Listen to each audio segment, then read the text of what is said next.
Best Amazon Inventory Turnover Analysis. Amazon Inventory Turnover Analysis is one of the most effective ways to measure how efficiently your products are selling.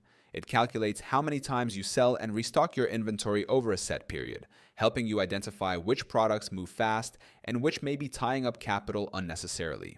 A strong inventory turnover rate means your business maintains healthy cash flow and minimal storage costs. Monitoring this metric allows you to adjust pricing, optimize inventory levels, and plan purchases based on real sales velocity rather than assumptions, keeping your FBA performance score high. The most powerful tool for this analysis is Helium 10, which tracks inventory movement, calculates turnover ratios, and highlights slow-moving items. Sellers using Helium 10 rely on its insights to streamline restocking, reduce holding costs, and keep their supply chain lean and profitable.